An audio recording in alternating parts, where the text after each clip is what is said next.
Really want to welcome everybody. I want to start by actually offering an apology. I didn't bring my wife. That's not my apology. My apology is that if she were here, she would willingly note all of my deficiencies. The major one is name recognition. So I have the advantage of, for those people that I see professionally, of having a chart in my hand when I walk in the room.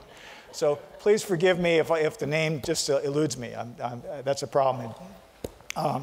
I want to tell you how happy I am to be here with Lauren again. We had this event last year. If I could just have a raise of hands as to who came to last year's event. So 10, 20, 25 people. So we did this last year really at Lauren's urging, and it was successful enough, I think, that we were urged to do another one, and we decided to kind of blanket a larger audience and get invitations, more formal invitations out from me to our patients, and invite a professor from UCSF, Dr. Emily Bergslund, down and offer her patients the opportunity to come down here. And we took the evaluations very seriously from the last event, and we've actually changed this one considerably in response to those evaluations. So I want you to please fill out those, pay attention to the evaluation forms so that we can try to make this event better for you so that we can improve both the content and the format.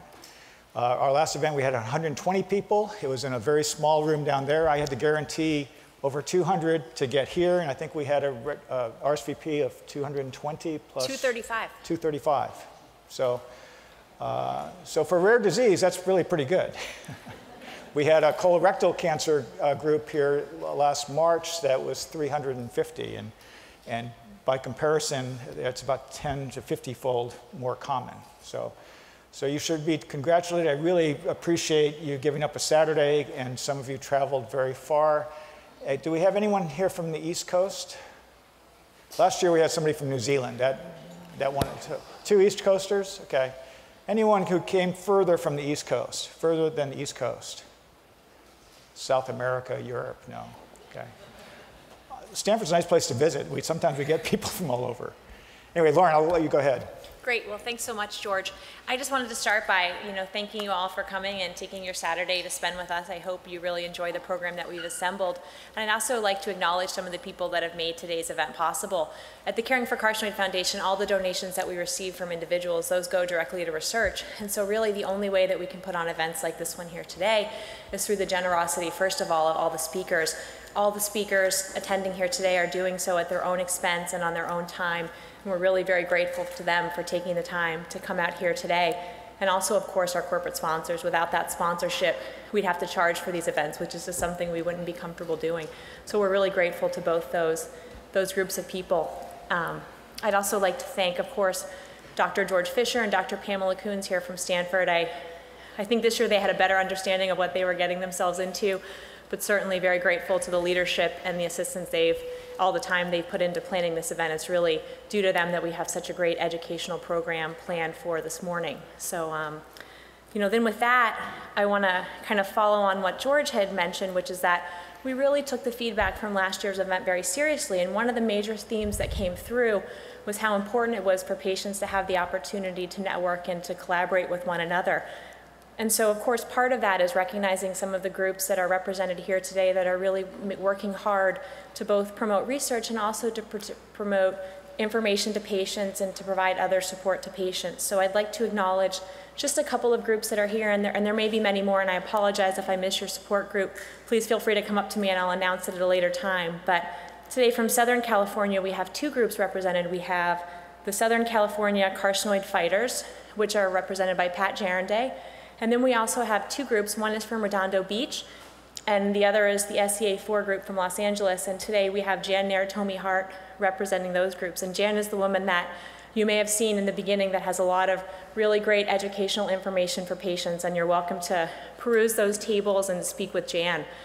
Then from Northern California, we also have several groups. We have, I believe, Josh Mailman, who's in attendance from the Walnut Creek or the NCCN group.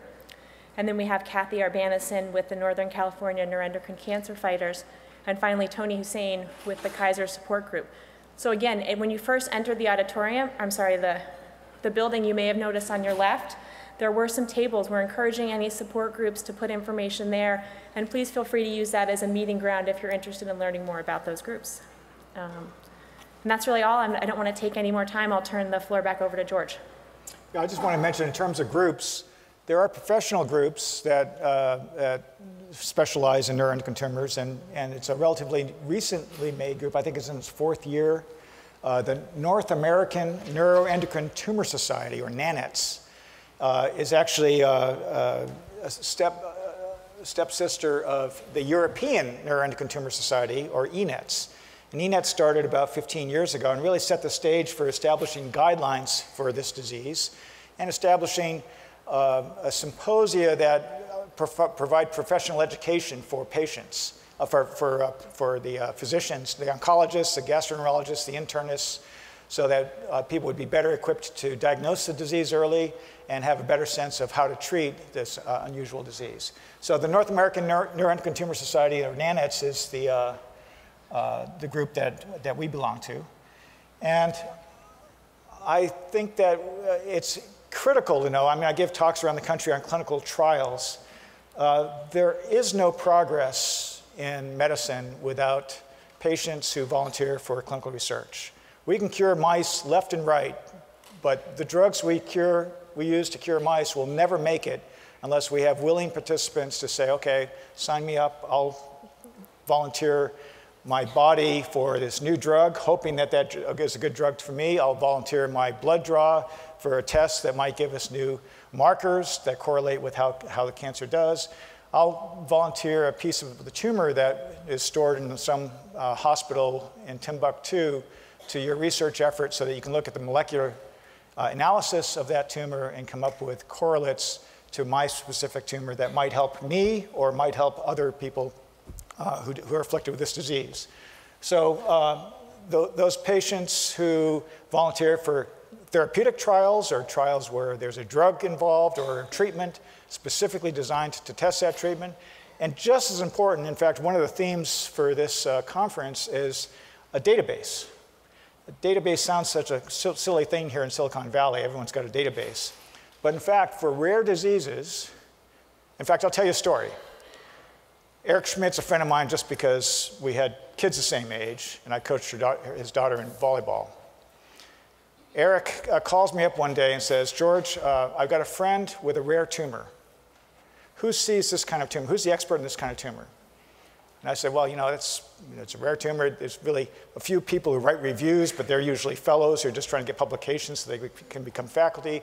There isn't an expert, but each major cancer center has somebody who will see that disease. And they might see 2 or 3 people a year with that disease, and they would be the experts to treat a person with that disease. He goes, 2 or 3 people a year, but how many people have that disease? I said, I don't know, 1,000, 2,000 people a year. That's a pretty rare disease in the United States. He says, well, wait a minute, if it's 1,000 or 2,000 people a year, and we have records go back 20 years, that's 20, 40,000 people. Why don't we have information on those 20, 40,000 people? I said, because we don't.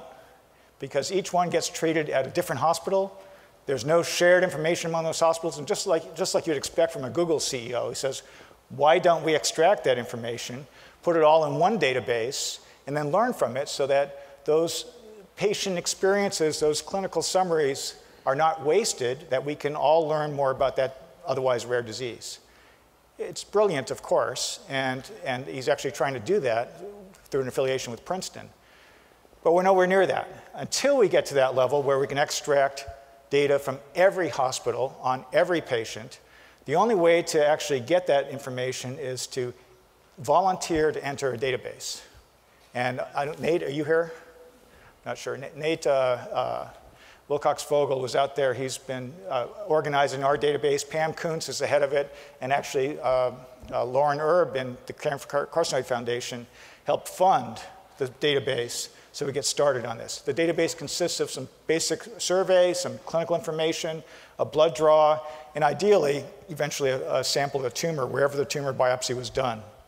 So those studies are critical to understanding how we do, and I'd like to have a round of applause, and if each person who has a little red ribbon would mind standing, These are the people who we were able to identify in advance as participating in clinical trial or participating in the data research effort. Please stand up.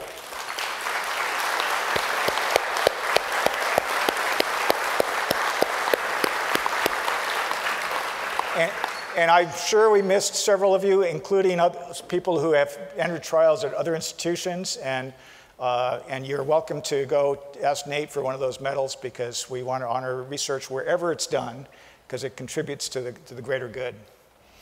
I think that's, I thought we'd give you a little overview here of what the day is going to be like. You have it, of course, in your pamphlet. I'm George. I'm the first one you have to listen to. Then we're going to talk about some surgery and radiation. We're going to hold off on chemotherapy and some of the new treatments till this afternoon. But there are lots of different nuances to surgery with this disease. It's really critical that you see a surgeon with experience in this disease, because not all surgeons do. And we're fortunate in having both Jeff Norton and George Polsidis here from Stanford. Radiation, there's lots of different kinds of radiation.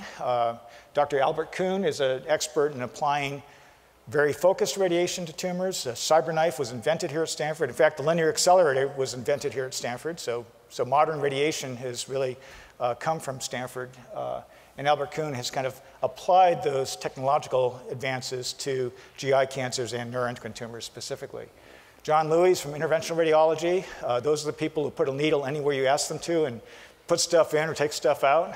They're tremendous technicians. I think they just played with video games growing up. And John will give you a little bit about some of the radiation that's used that he can deliver through radioembolization, which many of you know.